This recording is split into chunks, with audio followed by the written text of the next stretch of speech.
Hello बच्चों, welcome to Sunil academy. और आज मैं आपके लिए लेकर आ गया बेटा एलसीएम पर बेस्ड एक और जबरदस्त क्वेश्चन जो आपको बोर्ड एग्जाम में पूछा जा सकता है। अगर आप वीडियो देखते हो तो बेटा लाइक जरूर करें और चैनल को सब्सक्राइब जरूर करें। चलिए बेटा स्टार्ट करते हैं आज का वीडियो। क्वेश्चन में क्या है, find the smallest number which when increased by 17। एक ऐसा नंबर जिसको अगर 17 बढ़ा दिया जाए तो वो नंबर इन दोनों से डिवाइड हो जाता है। तो सबसे पहले ये समझेंगे बेटा कि इसमें एलसीएम फाइंड करेंगे एचसीएफ। अब देखो बेटा, ये दोनों नंबर मिलके एक नंबर को डिवाइड कर रहे हैं, तो इसका मतलब ये सीधा सीधा एलसीएम फाइंड करना पड़ेगा। जब दो तीन नंबर मिलके किसी एक नंबर को डिवाइड कर रहे होते हैं तो हम क्या करते हैं बेटा, उसका आंसर क्या होता है, एलसीएम होता है या फिर एलसीएम फाइंड करना है। तो सबसे पहले इसके एलसीएम फाइंड करते हैं, फिर आगे देखते हैं इसको क्या करना है। तो अगर मैं इसका एलसीएम फाइंड करूं उसके लिए मुझे प्राइम फैक्टर बनाने पड़ेंगे। तो ये आ गया मेरा 520, ये बेटा 2 2 4, 2 6 12 और 0 तो ऐसे आएगा। फिर 2, ये 130 आ गया।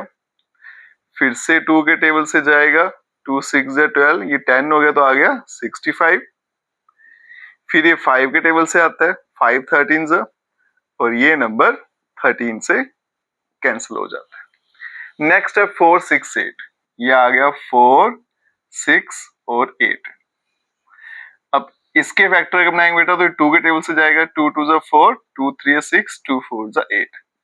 फिर से 2 के टेबल से 2 1 2, 2 1 2, कैरी 1 14, 2 7 फिर बेटा ये जो नंबर है 7 8 9, 3 के टेबल से जाएगा, 3 3 9, 2 कैरी होगा 27 39। फिर से 3 के टेबल से करेंगे 13 आ गया, और फिर 13 के टेबल से करेंगे तो 1 आ गया।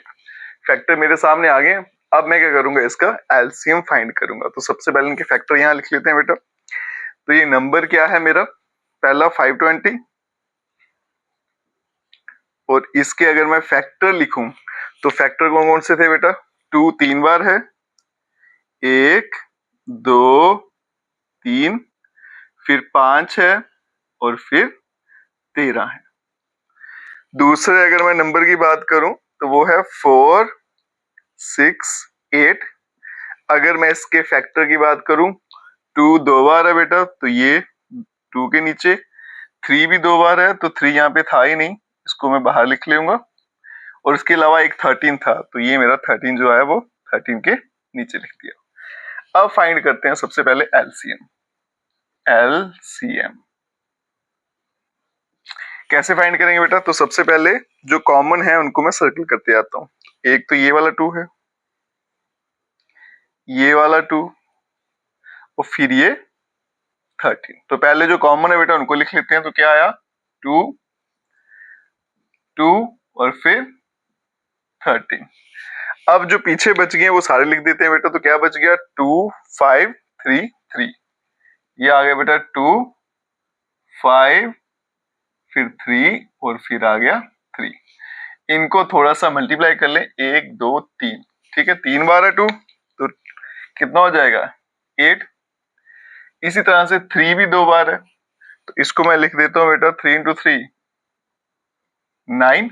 और इसी तरह से मेरे पास 5 और 13 भी बच गया तो यहाँ पे 5 तो यहाँ लिख दिया 13।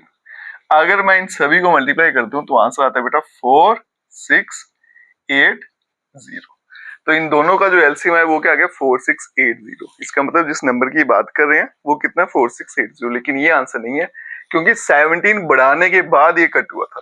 अब ये नंबर इन दोनों से डिवाइड हो रहा है, ठीक है, लेकिन कब हो रहा है, जब इसको 17 बढ़ाया गया। तो जो एक्चुअल नंबर है या फिर जिसको मैं बोलूंगा ओरिजिनल नंबर, तो जो मेरा ओरिजिनल नंबर है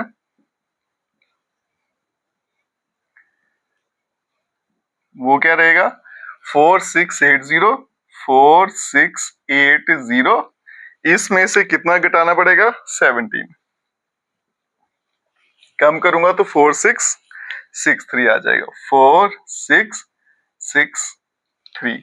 और यही इस क्वेश्चन का आंसर है। और इसी नंबर की बात वो कर रहा था, एक ऐसा नंबर जिसको 17 बढ़ाया जाए, इन दोनों से डिवाइड हो जाता है। तो सीधा सीधा बेटा एलसीएम का क्वेश्चन था, एलसीएम फाइंड किया, लेकिन 17 बढ़ाने के बाद कट हो रहा था तो इसलिए 17 इसमें से माइनस कर दिया। और ये क्वेश्चन आपको एग्जाम में बेटा पूछा जा सकता है। वीडियो अच्छा लगा खूब सारा शेयर करिएगा और चैनल को लाइक सब्सक्राइब शेयर जरूर करें। Best of luck.